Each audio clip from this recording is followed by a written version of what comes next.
Hello and welcome back to the Fantasy Playmakers. What's up, guys? In this video, I'm going to be going through my start sits at the wide receiver position, so breaking down every single Week 13 matchup and listing every fantasy relevant wideout as either a start or a sit. So do I trust you in my lineups? And let's just jump right into the Thursday night football game where we have the Cowboys taking on the Saints. And for the Cowboys, I'm going to be expecting both CeeDee Lamb and Amari Cooper to be back for this one. Cooper is going to be back from COVID. CeeDee Lamb, I'd expect him to clear concussion protocol. And if both of those players are back, both of them are very solid starts in your lineup. And because they're back, I'm going to be sitting Michael Gallup. I just think there's too many mouths to feed, and Gallup could very easily be the odd man out and just not get enough consistent volume. For the Saints wide receiver room, you just got to be fading everyone. It looks like they're going with Taysom Hill, which, may give the offense a little bit more juice overall. But a lot of that is going to be with getting the ball into Hill's hands, letting him run, all of that stuff. So Traquan Smith, Marquez Callaway, and Deontay Harris are all going to be clear-cut sits for me. Moving on to Sunday, the Giants are taking on the Dolphins. And for the Giants, I think you've got to fade this whole wide receiver room as well. Man, Kenny Golladay has just been so disappointing. Big money free agent, just has not performed. Really has not been fantasy relevant at all. We saw both Kadarius Toney and Sterling Shepard miss Sunday's game, so I don't feel comfortable starting either of them if they were to come back. On the other side with the Dolphins, Jalen Waddle is a baller. He is a locked-in start every single week, absolute volume monster, and I just expect these numbers to continue, especially if Devontae Parker and Will Fuller continue to miss games. We have the Colts taking on the Texans next. For the Colts, I still think Michael Pittman is a start. He had a rough game against the Bucs, had a few drops, honestly got mossed by Antoine Winfield, but I think he can bounce back. Hopefully he's able to score his points early, because I do think this is going to turn into a Jonathan Taylor just kind of running all over the Texans game, but I do think you could still start him.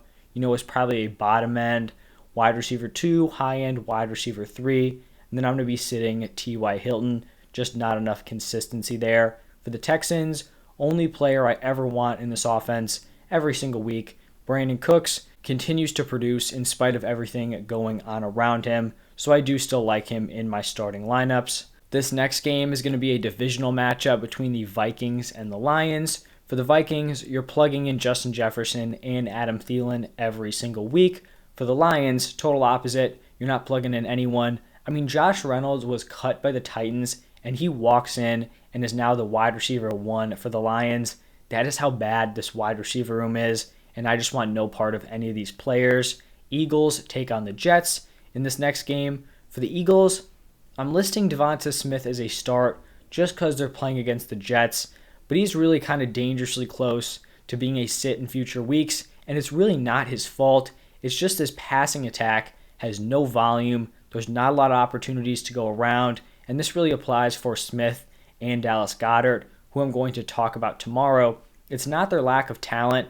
If you put them in different situations, I think they could be great starts every single week, but Jalen Hurts is just not getting it done through the air. So Smith is going to be a start this week, but just something I'm keeping an eye on. For the Jets, Elijah Moore, kind of came back to earth, but he did still lead the team in targets, which was a good sign.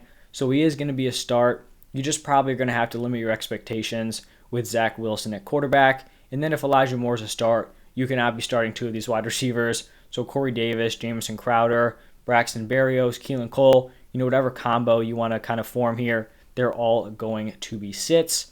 In the Cardinals Bears matchup, I'm going to be assuming that both Kyler Murray and DeAndre Hopkins are back. And if that is the case, DeAndre Hopkins is a start, Christian Kirk is a start, and then I'm sitting AJ Green and Rondell Moore if he's even fantasy relevant at this point. I just think Kirk has kind of established himself as the wide receiver 2, and DeAndre Hopkins has to be a start, every single week for you.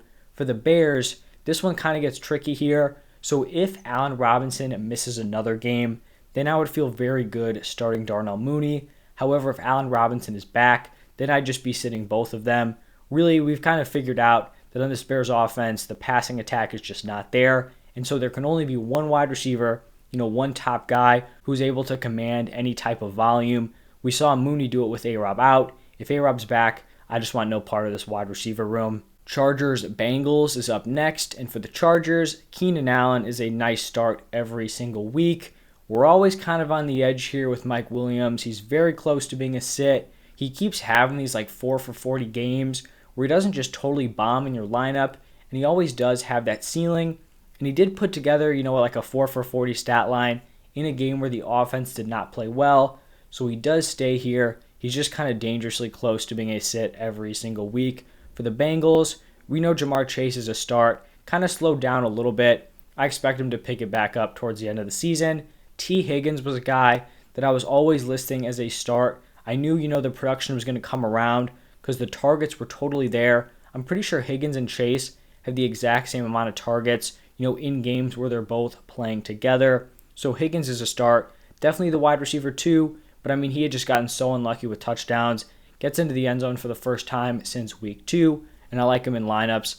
Tyler Boyd is the wide receiver 3, is just not going to get it done. In a divisional matchup, the Bucs are traveling to Atlanta to take on the Falcons, and I do believe this is the week that Antonio Brown is going to be back. Bruce Arians has kind of talked about it. They're planning for him to return here in Atlanta. And then I think it was Adam Schefter came out and said that this was like a 6-week injury, when he sustained it. Kind of a weird report just because they didn't put him on IR, but whatever. This would be the 6th week back here against the Falcons, and it really doesn't matter because I'm going to be starting every single one of these top 3 wide receivers, whether or not AB plays. Evans and Godwin coming off of terrible games, throwing them right back in.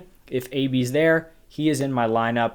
For the Falcons, really only one kind of fantasy relevant wide receiver here, that is Russell Gage, and I just have no trust in him putting together, back-to-back solid performances. So he is going to be a sit. In this Jaguars-Rams game, for the Jaguars, you just can't trust any of these guys. You would think this would be the opportunity for Laviska and Marvin Jones to put together some nice performances. That has not happened. For the Rams, Cooper Kupp, great start every week. It almost seemed like he had a down game, on Sunday, and it's still like a top-tier performance for almost every other fantasy wide receiver. I am going to be listing Odell Beckham as a start, but there are some things to watch here. He was clearly kind of crippled in that game with some sort of back injury, so hopefully that doesn't kind of flare up and kind of linger, rest of season. But I do think he's kind of establishing himself as the wide receiver 2. I think he was out there almost every single play, and so he's going to be a solid wide receiver 3 flex play option in your lineups. And then I do think Van Jefferson is a solid guy to pick up off of waivers. I just don't think I trust him in my lineup every single week until he shows some more consistency with those big plays. Moving on to Washington taking on the Raiders. For the Washington football team, you got to just keep plugging Terry McLaurin in as a start. He's going to have a decent floor in the games where he doesn't pop off, but when he does, he's going to put together, one of those 7 for 130 and a touchdown games, and it's going to feel great in your lineup. For the Raiders, we finally saw a ceiling out of Hunter Renfrow. I've been listing him as a start every single week, but it was more in hopes of a 7 for 60 game, and then maybe he gets into the end zone. But he went out, absolutely dominated on Thanksgiving, monster performance, so he just continues to lock himself in here as a start. I'm going to be sitting Deshaun Jackson. He did have a big game, kind of taking over that Henry Ruggs role. Kind of like what I mentioned with Van Jefferson, I've just got to see some consistency out of him. And personally, I'm just not really expecting it moving forward. In this Ravens-Steelers game, for the Ravens, you just keep firing in Marquise Brown as a solid wide receiver play. I have listed Rashad Bateman as a start. I think the last 3 weeks, he's definitely got to drop down to a sit. This is just such a target funnel between Marquise Brown and Mark Andrews. Bateman's just not really getting a great opportunity, so he has got to be a sit. For the Steelers, Deontay Johnson lock every single week. The man is just a volume monster. Another 14 targets this week. I think he had a 9 for 95.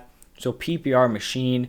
On the other side with Chase Claypool, he has that big playability. Definitely does not have the safety of Deontay Johnson, but I still think he's going to be able to work in as a high-end wide receiver 3 play. Someone you could throw into your flex. Then we've got the 49ers traveling to Seattle to take on the Seahawks. And it looks like Deebo Samuel is going to be missing 1 to 2 weeks. So that means Brandon Ayuk is going to be stepping up as the wide receiver 1.